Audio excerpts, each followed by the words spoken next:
So ito na si LX20 natin mga ka-sounds.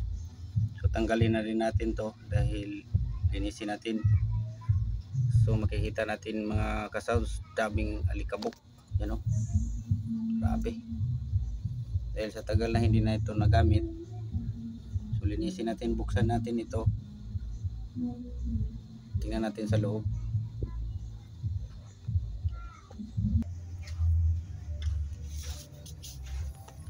So ito na yung laman ng ating LX20 mga ka-sounds. Yan. So grabe talaga mga ka-sounds, dami talagang alikabok. Yan o, kung makikita nyo mayroon ng ano, tumitira na siguro dito yung ano, gagamba. Yan, so napakarami talagang alikabok na mga ka-sounds. Ito na, wala na.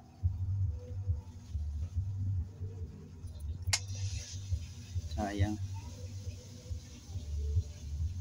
Yan o.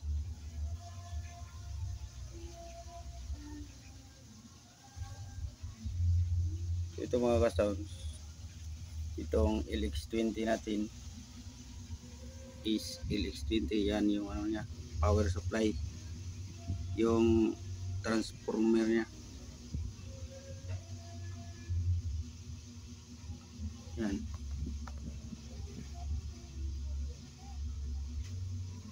So 17B yellow.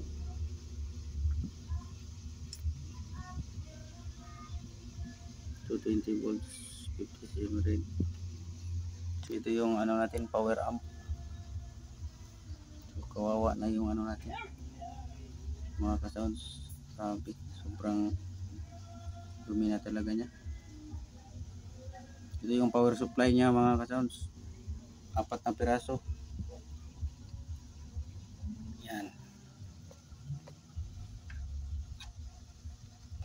Ay, grabe ang bigat. So ano pala siya mga ka-sounds, 63.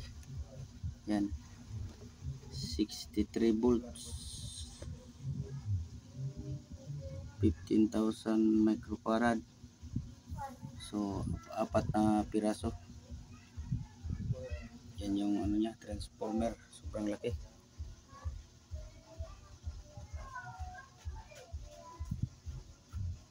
So linisin natin to mga ka-sounds. Ito yung ano niya, resistor. Wala na, kinakalawang na yung ano. Yan, may nakatatak pa na ano, Japan. Yan, no? Japan. So 4. Tapos 4 din ito sa ano ilalim. So may ano pa siya, pwede pa siyang lagyan ng ano, kung magdagdag ka ng resistor. Grabe, daming kalawang.